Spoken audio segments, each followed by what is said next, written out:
low-key but persuasive. But what stood out to me about your presentation was, many things stood out, but one was your very smooth transition when Judge Hervey interrupted an answer you were giving to a different judge. You answered her and you went right back to the other question without a hiccup. And I thought you did an excellent job on that. So let me ask the other judges to weigh in right now if you have some comments that you want to add. Because I have more if you don't. And this is on the first presentation, Alicia, right? Right.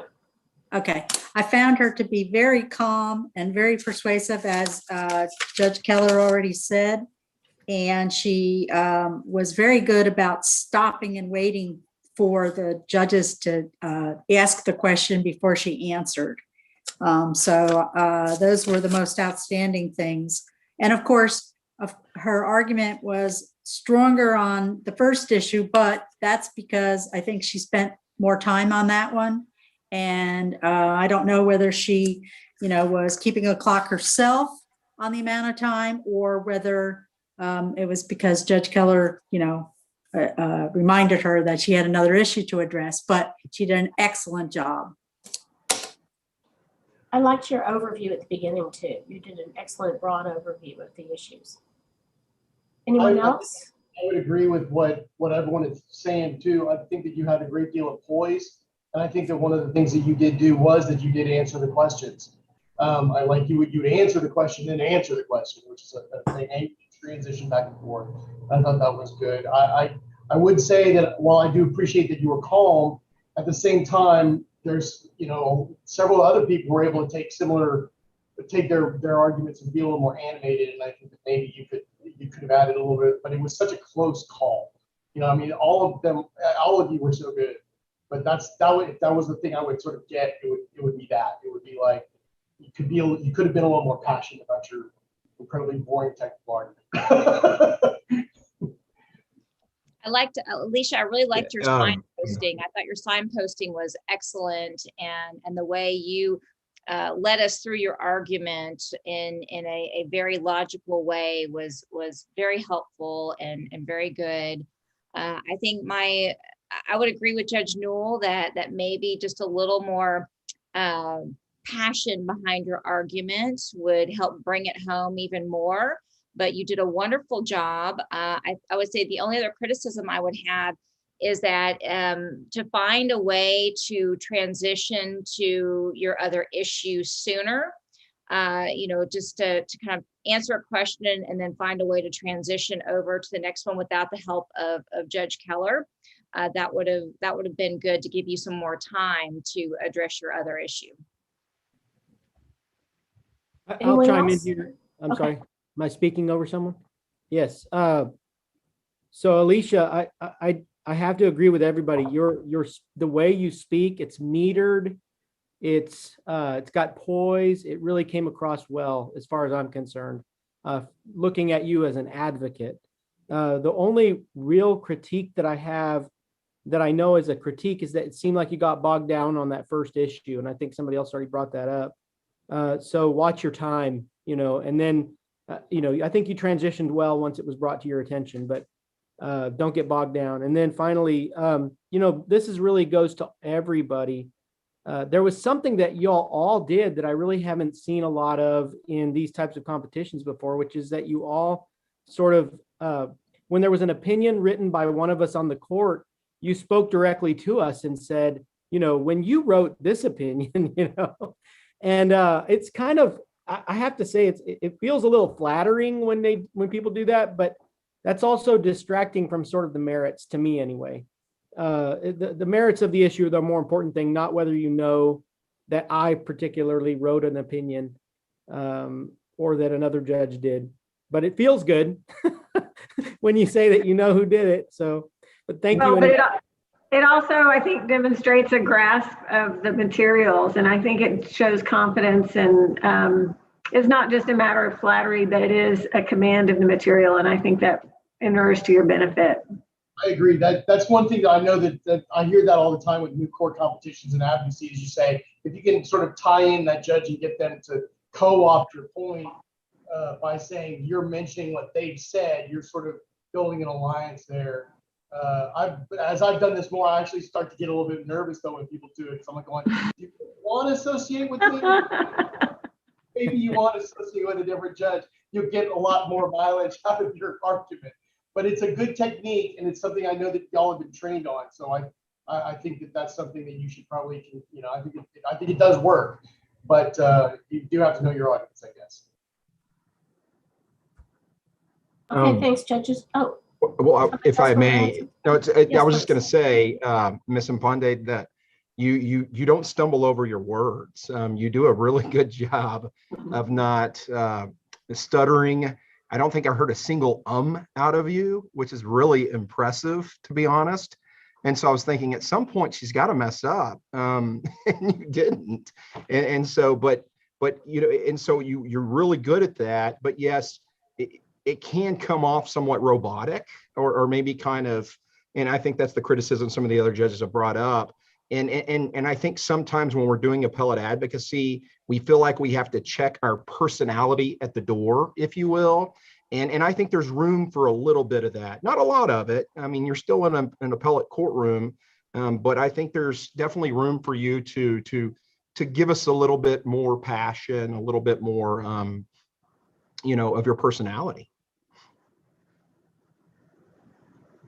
Okay, Well, let's go on. Oh, go ahead. No, Judge Keel, go ahead. I just wanted to say, I kind of disagree with those comments. And so I'm the dissenting voice here on that point. I think that you have to be true to yourself. You're going to be most effective that way, and you don't want to force yourself to be different than you really are. And your calmness comes across as confidence, in my opinion. And I didn't have any problem whatsoever with your calm demeanor. I thought it was refreshing and good. I'm with you, Judge Keel. That's exactly what I was thinking. And I thought, well, I'm the lone dissenter, but I'm not the lone dissenter. I thought, I agree with Judge Keel. You have to be who you are in argument, or it's not going to come across as authentic. And I thought you did a great job. Let's go on to Sarah. And let somebody else start. Judge Hervey, Judge Richardson.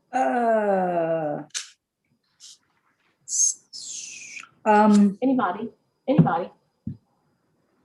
I'll say something.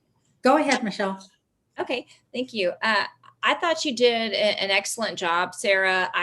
You did use quite a bit, I noticed, but at the same time, I thought you had a great pace. You had incredible command of the material and the law. And I thought you did I wrote a note specifically about Judge Urie's multi-part question that he put to you, and the fact that you were able to come back and hit each point that he addressed in that question. And that was really impressive. A lot of advocates will answer part of it and they'll forget the rest of it, but you made sure to hit on each aspect of his question, and that was very impressive. I also thought you did a great job answering the yes or no questions, where you were right out of the gate, yes or no, and then you followed up with an explanation. That's a lot of times hard for advocates to do, because you want to explain first a lot of times, but and that was great. The yes or no and then explaining was perfect. I also thought your use of "as you're well aware" was very good, because in that kind of, I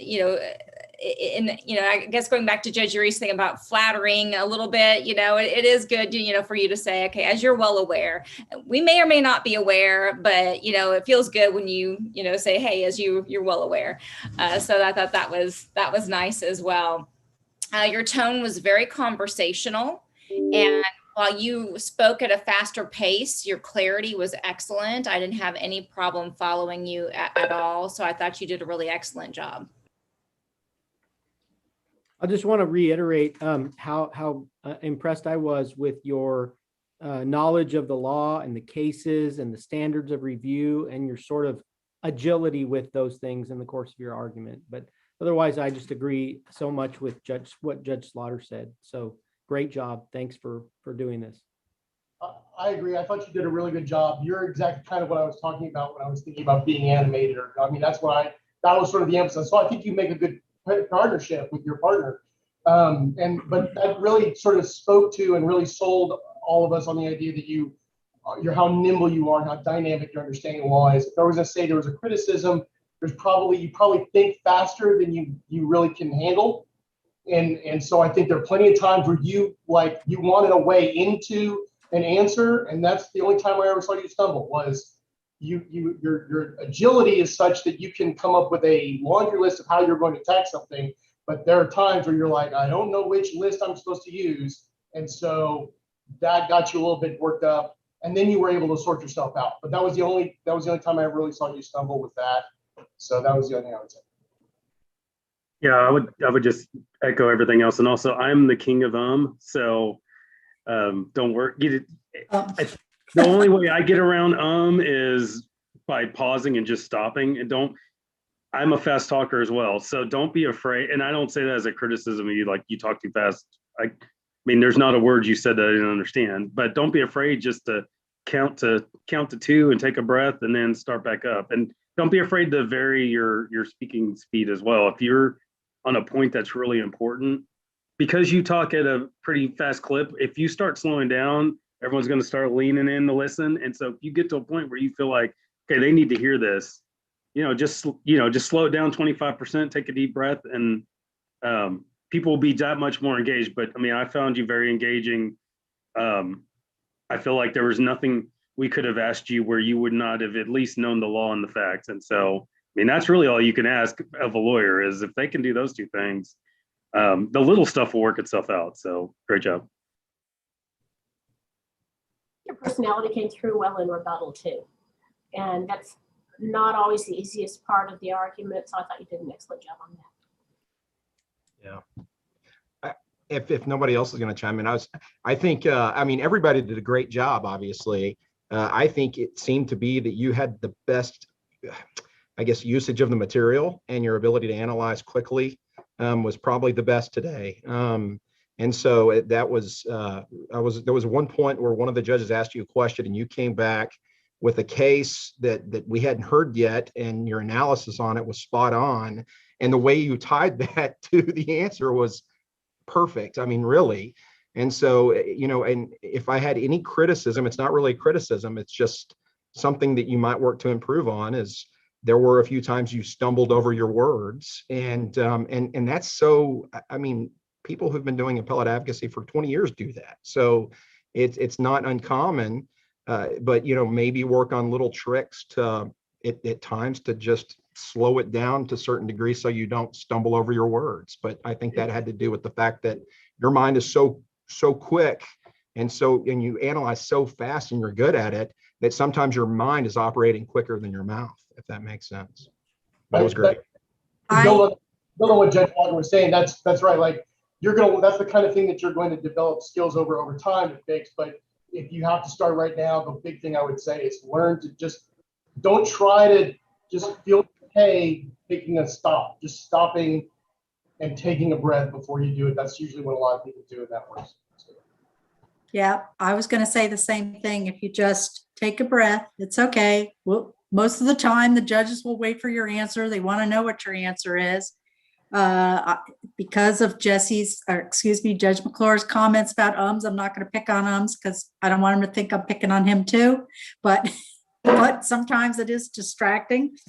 And almost all of you used a lot of hand gestures, and it can be distracting. I'm from New Jersey, so I talk with my hands a lot, but it can be distracting. So you want to try to keep those to a minimum. But you had a great grasp of the case law, and you did a great job.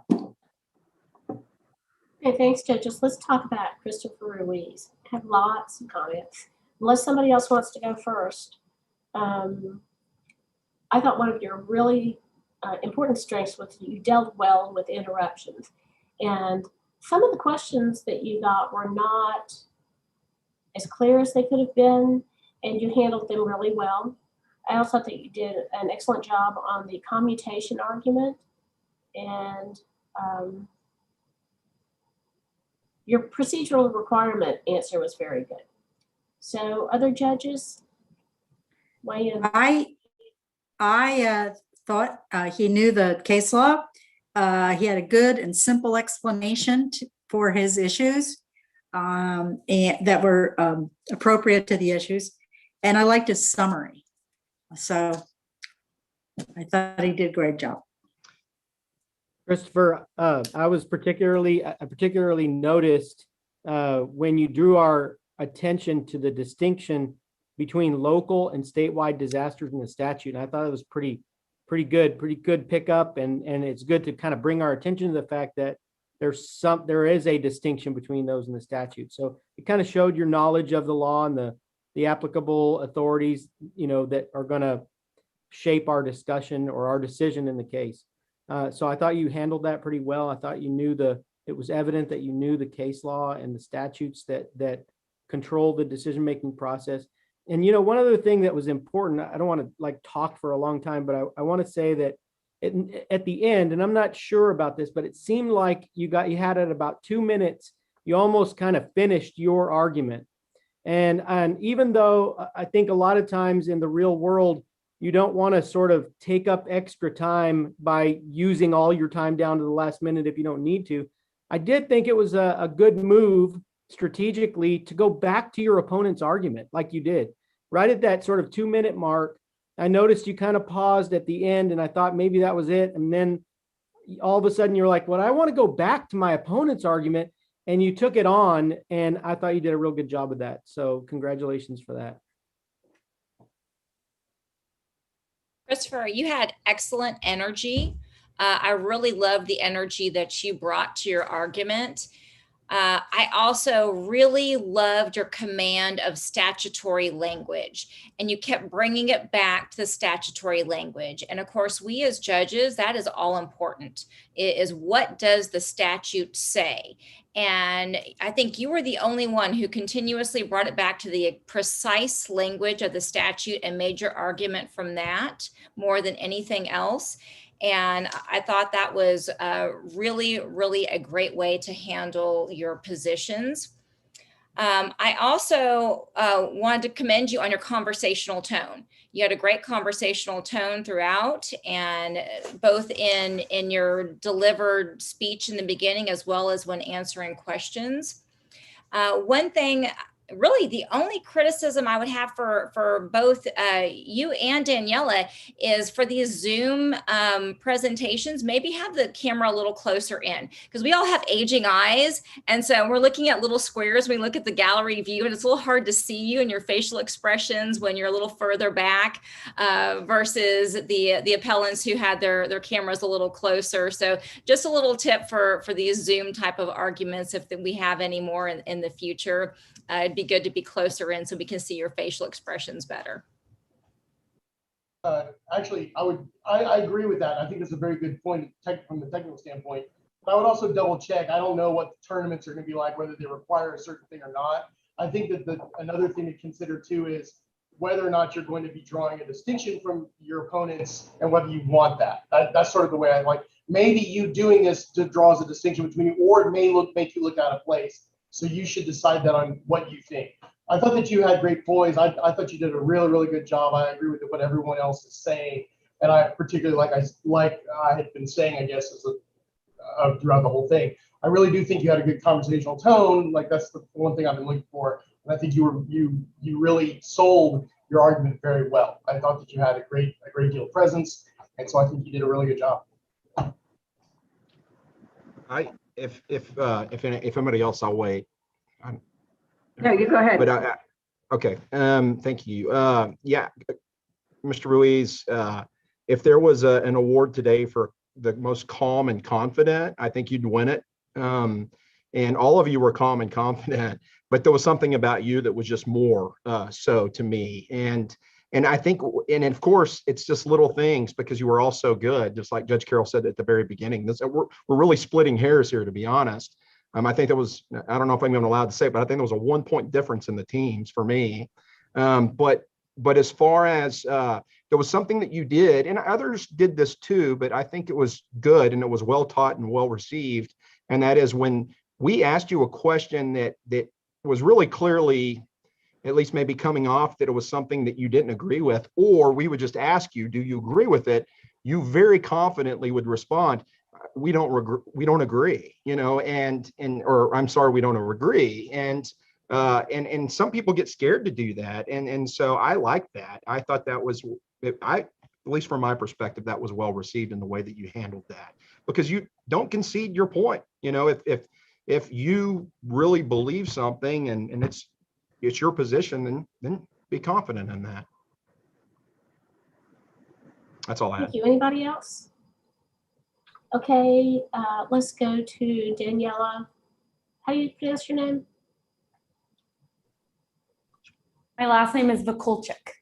Vakulchik, Daniela Vakulchik. Well, I want to say that I thought you stayed very cool when you had to answer questions that were kind of thrown at you from left field. One was, let's see, oh, your answers about bodily injury and the illness type of bodily injury, those were really wonderful. And your recklessness answer was really very good too. Recklessness on the assault issue. So you were on your toes for questions, and I thought you did a great job. Yes, I noted that question also. Her answer was very good there. And also with respect to the AIDS question that Judge Hervey asked, you seemed prepared for that also. And you gave great answers to those two questions. I was impressed with your answer to my AIDS question too, because, you know, you didn't even hesitate. And I was very impressed with that. I'll also say, Daniela, I thought you did a great job, just like everybody else has said. I felt like you maybe had a disadvantage that your other participants didn't have because of your podium size. And I don't know whether that's something that you could control or not, but your hands were visible the whole time. And the others, you know, I can't see your hands. So that caused me, for some reason, to focus. I saw your hands move every time they did. And I'm not sure how to cure that. In a real courtroom, of course, you'd probably have the podium that you could hold on to, but that is something that can become distracting. And so just as a warning to everybody in advocacy, you know, when you're presenting to a court of appeals, having hands that move around a lot can be distracting. But I really thought you did a great job. And I don't want that to overshadow the fact that every one of you are such tremendous advocates that I felt honored to be able to be here and hear you argue your cases. So thanks for coming in. Danielle, I'd like to say that I was impressed by your use of case law and the way you kept bringing in different cases to solidify your point and to drive your point home. I thought that was really great. One thing and you also had a great tone and a great manner about you, very calm, very poised, answered questions incredibly well as far as just responding to those questions. The one thing that I would recommend that you think about going forward in any kind of appellate argument, and this goes for everyone, is that you need to know where there's points that you might concede. Because, you know, it's great to have conviction for your position, but if it's a situation where, you know, you're just on the losing end, it's clear you're on the losing end of that. In this part, it's the evidence of intoxication, other than the BAC. You need to figure out a way to gracefully concede that point, because if no one's buying it and you still remain convicted about it, then it can cause you to lose credibility with the court. So that's just a point for everyone when doing an oral argument and in trying to argue to a court of appeals. That really takes a lot of judgment and experience, knowing when to concede. And it can be very devastating to your case if you concede the wrong thing at the wrong time. And that is one of the disadvantages of argument, is people do make concessions unexpectedly, and it can really undermine their case. So be careful about that. That will come, you know, with more judgment and experience, but that's something to think about.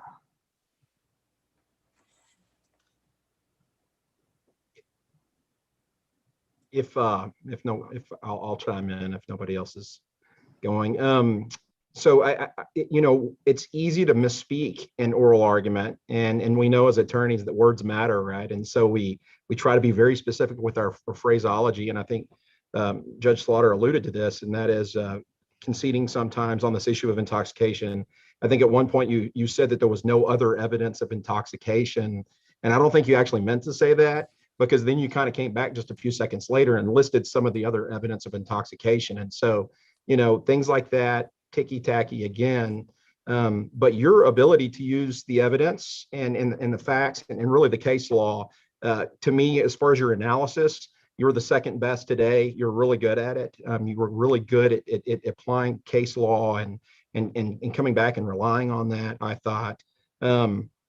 And again, you all did such great. And candidly, back to Ms. Mponde, when she first went, I thought nobody could be any better than her today. That's what I was thinking. I was like, she's so good. I don't know how anybody else is going to do any better. So when any kind of criticism is it's just so to help you improve. But the thing is, and again, if your personality is such that you are the type that you kind of, it almost seems like you have your argument rehearsed to a certain degree, then that's you, and be you, that's okay. But, and I think there's different schools of thought on this, and that if you are willing and able and want to share a little bit more of your personality, I'm the type of person, I know Judge Keller and Judge Killer disagree with me on that criticism earlier, but I'm kind of the person that I think that's okay. But if it's not you, don't do that, but just be you. But if you're able to, maybe it's okay to be a little animated from my perspective. That's all I'm saying. I agree. That's all I'm saying. I'm going to choose my words carefully. Hey, anyone else?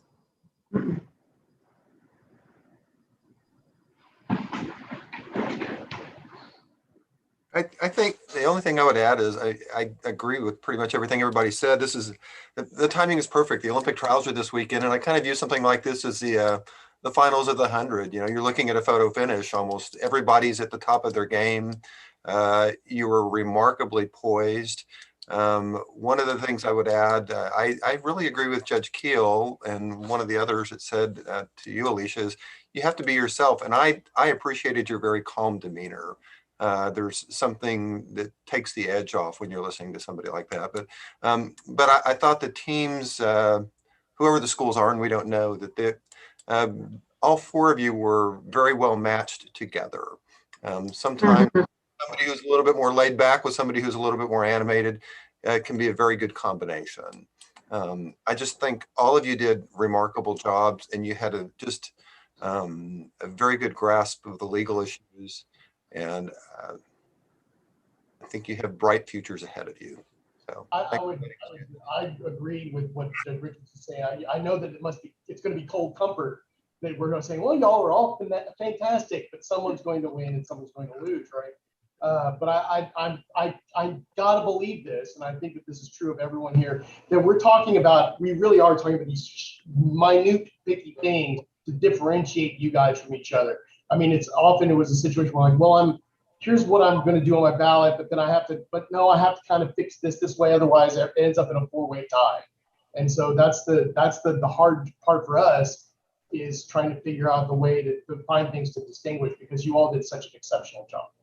And one other thing I have to mention is I was in moot court when I was in law school, and I competed in different competitions. And even after law school, I coached moot court for a time. And I will tell you, this is by far the most complicated, complex, involved problem I have ever seen in any moot court competition. And the fact that you were all able to handle it with such just a grasp of the law and the concepts and the various arguments involved and the record, my goodness, you all deserve just medals for that, because it really very, very impressive that law students could come with these arguments to us and handle them so just beautifully when it's so very complex. So kudos to all of you for that. I was angry at TYLA on your behalf for coming up with this. I was angry at Ron Howard and Arrested Development, frankly, for letting these characters. I was just, it was not a, it was, I would borderline say it's not fair. So the fact that you all made this into this thing was, I thought that it's very, very impressive. It is impressive. And did someone have something to add? Yeah, well, Judge Keller, if I may, I was just going to say, just kind of an overall statement. So I'm the junior judge here today. I'm not on the Court of Criminal Appeals. I'm on the Second Court of Appeals, subbing in for my dad, who's on the Court of Criminal Appeals with his esteemed colleagues here today. And we do things a little differently. And we started doing in-person oral arguments a few months ago. And we didn't do any virtual oral arguments at our court. And so I've seen, since I took the bench, quite a few in-person oral arguments and quite a few appellate attorneys, and every one of you competed with what I've seen in the actual courtroom. In fact, I would go so far to say that every one of you probably did better than the majority of what I've seen inside our courtroom at the Second Court of Appeals today. So really, really impressive. Sometimes far better. Okay, the results are in. And before I announce them, I want to thank you all on behalf of the court. This has been a wonderful experience, and we appreciate all the work that you put into being here today. The winner of the finals is 105. Congratulations. Congratulations. Thank you, Your Honors. Thank you, Your Honor, so much for judging, and congrats to both of y'all, Team 102. Like, excellent round, truly. Thank you all very much. We're really grateful for your feedback and for your judging today. So I just wanted to pop in here. My name is Kurt Cooper. I am the co-chair of the state moot court competition. I'm also the guy who wrote this horrible, complicated problem. So sorry, not sorry for making your life more difficult. But we wanted to, first of all, thank the Court of Criminal Appeals for being very generous with your time and providing feedback for our competitors. I know that they appreciate it. I know we really appreciate it. And on behalf of the Texas Young Lawyers Association, I'd like to congratulate each and every one of the competitors for an excellent final round. You did an amazing job. And so we really wanted to extend our congratulations to you too. We'd also like to take a brief opportunity. We're going to do pictures offline really quick so that you all, well, screenshots, but we're going to thank our sponsors really quick. We'd like to thank the law office of Brandy Wingate Voss. We'd like to thank AJ Belido and Justin Bernstein for helping run tech. Hopefully next year we won't have to do Zoom arguments, but it's gone off without a hitch, and we really couldn't have done it without them. And finally, I'd like to thank the TYLA committee, and I want to make sure that I thank our brief judges, if you give me a second, Richard Clifton, Rafi Malconian, and Andrew Monaco. So thank you all very much. And at this point, we're going to end the live stream so that the competitors have a chance to take a picture with the Court of Criminal Appeals. Yes, I see a hand up. Yeah, I just want to ask one quick question. What schools are y'all from? Are we allowed to say that now? Yes, you are. Alicia and I are from Texas Tech School of Law. Rackham. And then Daniela and I are from Baylor School of Law. Wonderful. Yeah, very impressive. That's what we've seen over time. Mm-hmm. Makes sense. Yes. So congratulations.